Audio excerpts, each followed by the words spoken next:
Bro, just trust the process. That's a commonly encouraged mantra in the world of fat loss, isn't it? You want to lose fat? Just follow through with the process and you'll be good to go. Simple. But it isn't really that simple though, is it? What if, by chance, you're following the process, but the process happens to be wrong? And that process happens to be a path that leads to a dead end or lackluster results. Wouldn't it suck if you were to follow the wrong process for weeks, months, or longer, trust it, only to find yourself incredibly disappointed for finding that you're at a dead end or not getting results, where you're not any leaner by the end of it all? How can you be certain or not if you are, in fact, following the right process or not?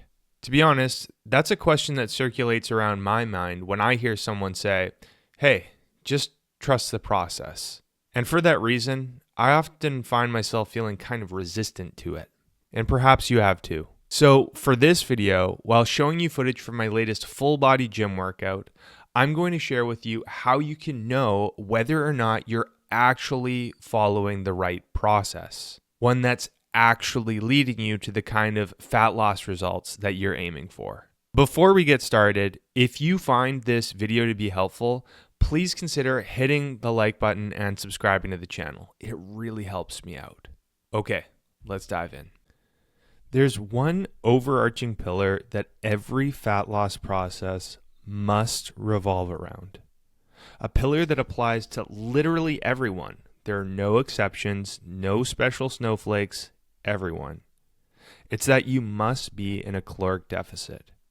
For many of you watching, that won't be a surprise, but for some, it might be a new concept.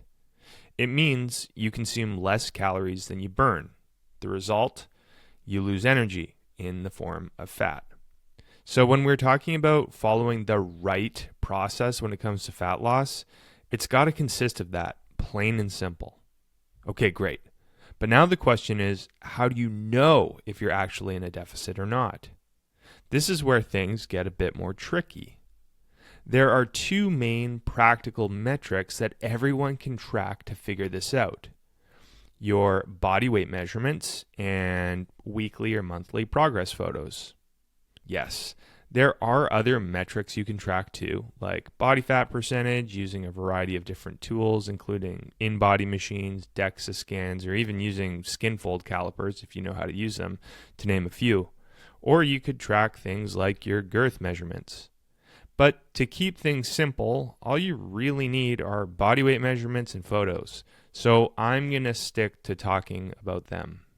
To know if the process is working or not, and that you can, in fact, trust it, you need to be seeing either your body weight measurements decreasing or your physique visually changing in your photos, or both happening at the same time.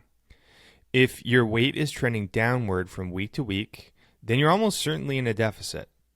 A good target rate of loss for most people is going to be around 1 to 2% of your body weight loss per week on average. Whether that be on the higher or lower end of that spectrum ought to be determined by your current body fat percentage. So people with higher body fat percentages, for example, might benefit from losing on the faster side. And also what's reasonably sustainable for you and your lifestyle. Going below the 1% to lose at an even slower rate might even be ideal for some individuals who are trying to get super lean, like for competition, or who are very small in stature. For me right now, for example, deep in my natural bodybuilding prep, I'm losing at around a half a pound per week on average, which is less than 0.25% loss per week of my total body weight. But that's ideal in my specific context of being already at an extremely low body fat percentage. And notice that I mentioned average weight loss per week. That could mean you lose less than your target amount one week, over the target the following, less again the week after that, right on the money for the week thereafter, and so on. The key is that the overall average trend over many weeks averages to that amount. So in order to know if the process is working or not, or in this case, if you are in a deficit or not, you'll likely need to eat your target calories for at least 2 to 3 weeks in a row to collect enough data to see if you're losing at your target rate of loss or not. If you aren't losing, then you might not be making progress as much as you could be or would like to be, or perhaps you're not losing at all. That means the process is not working. In that case, you might want to increase the size of your perceived deficit and then see where your weight trends over the next few weeks. So just blindly trusting the process might not be a good idea. You'll need to track to see how your body weight is changing over a series of weeks before discerning if it's actually working or not. Now, what about progress photos or visual checks? Sometimes when losing at higher body fat percentages, visual progress might not be as apparent, at least not right away. With more fat on your frame, it might not be until you lose 5, 10, or even 15 plus pounds for the visual changes to be more obvious. But if you are, in fact, seeing a trend down with your body weight measurements, regardless of not seeing super obvious differences in your photos initially, or perhaps for the first several weeks even, then there's a good chance that you're still successfully losing fat. In that case, trusting the process is more than likely warranted. Of course, it could very well be the case that you do see a direct, more obvious correlation between the amount of trending weight loss on the scale and the changes of visual leanness in your photos too. In that case, you can also very likely trust that the process is working for you. Okay, but what if you see changes in your photos and even notice changes in how you fit in your clothes, but don't see changes on the scale? Well, assuming you're lifting weights simultaneously with being in a deficit and you are truly seeing changes in the way you look, like real obvious changes, then you're probably accomplishing body recomposition. That's a fancy way of saying you're losing fat, but the amount of fat you're losing is being offset by the amount of muscle you're gaining. In other words, you're losing fat and gaining muscle at the same time. The result of that is body weight measurements that remain somewhat static, but with the body visually looking and feeling tighter. For many people, this is very desirable, particularly people who are already within a healthy body fat percentage. It could be the case that you might be able to lose fat faster if you desire to do so. However, that depends on if you're happy with your rate of overall change or not. If you're happy with the changes, you can continue trusting the process. If you want to see faster fat loss results, you can create a slightly larger deficit and then track your progress from there to see if you accomplish your desired faster rate of loss or not. Okay, now here's where I think a lot of people go wrong. If you don't see a trending decrease of your body weight over a series of weeks on the scale, and you don't see much change in your photos or visually, and you don't see any differences in how you fit in your clothes, then it could very well be the case that you ought not be trusting the process that you're following. If there is no body weight decrease and visual changes aren't much more than ambiguous at best, you probably are not in a deficit or in not very much of one. And you know what that means. The process is not working. So don't trust it. Don't keep following it.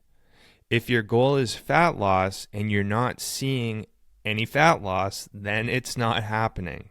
And continuing to follow the same process won't start leading to any changes for you. At least not any significant ones. From what I've seen, people fall into this commonly, trusting the process and following through with it only to be disappointed at their lack of results. It can be pretty disheartening. So to avoid that, I would increase the size of your perceived deficit by at least a few hundred calories and then go from there. If you're questioning if the process is working or not and not seeing any objective changes, then It probably isn't, and you probably should not be trusting it. Here's a true story for you. For the first several years that I set out to accomplish my fat loss goals, I absolutely 100% made this mistake. I wanted to get toned, defined, ripped, and just lean. I trained hard and ate in the way that I thought I should be eating to be losing fat. But my level of leanness wasn't changing. I built muscle and accomplished some body recomposition, which was great, but I never lost the kind of fat that I really wanted to be losing. And even so, I continued to trust the process and assumed that if I just kept doing what I was doing, that eventually something was going to break and I was going to finally start getting the results that I was really aiming for. Of course, you can guess what happened. I got no fat loss results. I finally realized that the process was not actually working and that I shouldn't have been trusting it. At long last, I changed my process and entered into a real deficit. It wasn't until then that I got fat loss results, the kind of fat loss results that I really wanted. So, my advice to you, if you're trusting the process and not seeing any trends down on the scale or any obvious visual changes over, say, at least 3 weeks, then don't be like me and wait years before changing anything. Change something after those 3 weeks, and then from there, discern if you can start trusting the process or not. And there you have it. Just trust the process is a great mantra, but only if the process actually works. When it comes to fat loss, when you see your desired rate of weight loss on the scale, then you know it's working. If you see obvious visual changes over time, then you also know it's working. But if you're not seeing either of those kinds of results within, say, 3 weeks, then it's probably not working. In other words, in that instance, you wouldn't actually be in a deficit. If that's the case, then you probably ought not to be trusting the process or whatever process you've been trusting if you do want to get fat loss results. Instead, increasing the amount of perceived deficit is probably ideal. Try that out for a few weeks, and then from there, see if you actually start getting results or not. And if you do, then it's probably worth trusting that process. Trust ought to be earned after all. Am I right? At this point, I'd love to know your feedback. Let me know your thoughts and insights in the comment section below. Before this video comes to a close, I want to quickly let you know about the work that I do. When I'm not making YouTube videos or Instagram content, I work full-time as an online physique coach, where I help my clients to accomplish their muscle growth and fat loss goals by optimizing their approach to strength training and nutrition, and I coach them through the process. I've been doing this work for over 7 years and love helping my clients to not only transform their bodies, but ultimately their lives. If you've been considering getting some help with accomplishing your own physique goals, you're invited to hit the link in the description below, where you can learn a little bit more about the work that I do and how it can help you. You can even use that link to schedule a free video consultation with me. If you have any questions about my coaching or how I can help you, just email me at sam@jadeathletics.ca. Thank you so much for watching, and I'll see you in the next video.